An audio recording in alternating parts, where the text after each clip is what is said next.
It's hard to believe in the 1990s Russia and America was as close as we have ever come. The United Nations had begun to function as it was envisioned with the five permanent members with veto power, limiting the use of that to allow an international consensus on real issues that were threatening us. Boris Yeltsin, leading a smaller country than the old Soviet Union, still was massive, but was undergoing massive experiment in democracy. The United States, for a while, was the lone superpower and leader. Yet, pressure surrounding Russia and inside Russia was massive on Boris Yeltsin. He was walking a tightrope and was trying to manage the breakup of the Eastern Bloc while dealing with a country's normal fears of the West's intentions against Russia. In 1999, Yugoslavia breakup was one crisis too far for him to straddle. Yeltsin tried to register his concerns to President Bill Clinton, explaining the special relationship with the Slavic West, that an attack by the West so close to Russia would not be acceptable to citizens of Russia, who has long seen themselves as the third capital of the Roman Empire, through the Eastern Christian Church as protector of the faith and its long ties to the Slavic tribes in the region. In a country so humbled, with the pain of a messy switch to democracy, the last thing they would tolerate would be the West attacking what many in Russia see as the brothers of a Slavic family. It is said you can tell more about a person by how he treats those weaker than him, not how he treats equals. Russia was never going to stay down long, but at the moment it was of little concern, and sadly, Bill Clinton's administration focused only on the problem of the day and ignored Russian warnings. Worse, he made a fatal mistake. In his effort to try to find a role for NATO, he used that organization as an umbrella, seemingly forgetting that NATO was seen in Russia as a threat to Russia. It was founded to protect the West and keep America engaged in Europe. But Russians only saw the stated goal that included the threat of Russia being neutralized by using NATO in a country of the old Soviet bloc East to attack from the air. Slavs, seen as younger brothers to Russians, could only increase, not decrease concerns in Russia. Bill Clinton, as we know, started the air war, even got praise in America because of how bloodless we completely ignored Russia. It was an old problem, not worth worrying about offending them. I remember saying to a progressive friend at the time, the day the air war started, that this is the day we lost Russia.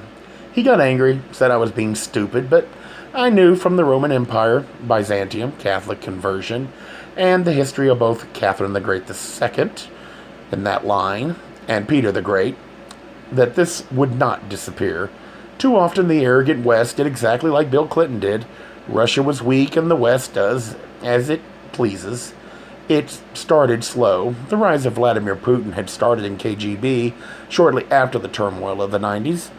He started moving into politics. 2000, he was selected by Boris Yeltsin, and it was made clear that Yeltsin saw him as a successor. A weakened Yeltsin, not long for this world, his legacy in doubt, most of the reforms, the struggle for democracy forgotten. Russians wanted to regain the respect of the old days, even if they hoped to avoid the worst excesses. Decided to follow much along China's lead. Putin played the game well, he even stepped down, letting someone else pretend, but he was always in charge behind the scenes. Putin made it clear in his eyes the worst thing that happened was the fall of the Soviet Union. He has no interest in establishing all of the Soviet Empire, but he has been busy, much like Adolf Hitler, reclaiming populations with heavy Russian representation. First, Georgia, Azerbaijan, Ukraine, even Chechnya and the borders of Russia was brutally repressed.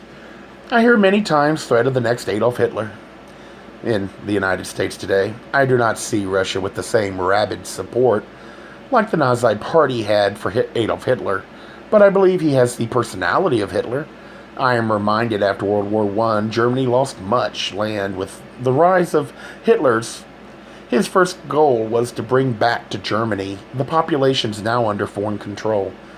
The deal by Britain's Neville Chamberlain was an acceptance that Britain could accept Germany taking back those areas with more than 50% Germanic population representation.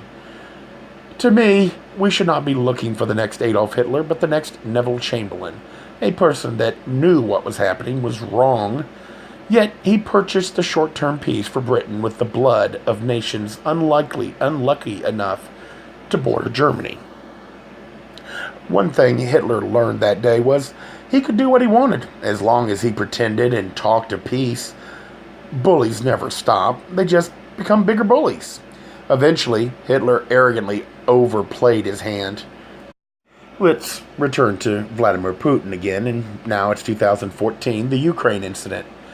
His interference was based on the Russians within Ukraine. Their safety had to be protected, and once again the West stayed silent. Yes, sanctions, but sanctions only work against democracies. The only people despots need to care about is the military and those closest to them. Russia has enough resources to do that. Besides, look at North Korea. Instead of sanctions modifying the behavior, it has instead strengthened the Korean dictatorship. In fact, the suffering of his people pulls at the heartstrings of the United States and the West, and we try and take care of those citizens.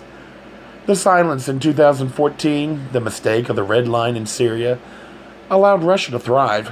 Putin is far stronger, and still he threatens nations around him. He certainly had revenge of a sort on the Clintons. Their arrogant attitude was on display for all of America to see. Face it, Vladimir Putin succeeded in his goal of 2016, having gained so much. From the last 6 years, he has at least one more year of America distracted. Democrats and the media searching for some Russian boogeyman, hauling out the Red Scare at the first sign of any trouble, letting Democrats try to delegitimize the current president while he sits back and focuses on the next stage and whatever goal he has next. I fear that eventually the old Yugoslavia will soon feel his presence. After all, it's there that gave him his start. You will not see media cover this. It requires thinking and historical perspective and not a bumper sticker mentality, which is the only thing that the media do care about, seems to be anyway these days. And they seem to have forgotten the label investigative reporting. But in the end, the West will be forced to wake up. I can only hope it will not get as bad as World War II. America came very close to standing alone with no allies because Roosevelt also waited till citizens would support what he knew needed to be done. He didn't have the courage or the political will to lead. Remember, Japan attacked us, not Germany. But Germany was an ally. When America entered war, it was first to go into Europe because that was the real threat. Roosevelt knew that all along.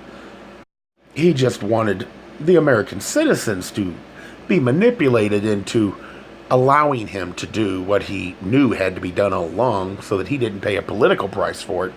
Hardly the kind of leadership I would find respectable. And Japan just provided the spark that allowed him to go where he needed to go.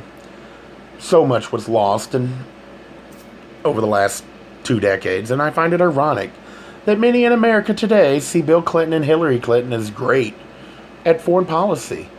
But this one mistake has had huge repercussions and damaged American foreign policy interests for over 2 decades. And it's hardly ended. So much promise after George H.W. Bush came crashing down just 6 years later, all because a leader could not learn from the past and arrogantly pushed forward and ignored citizens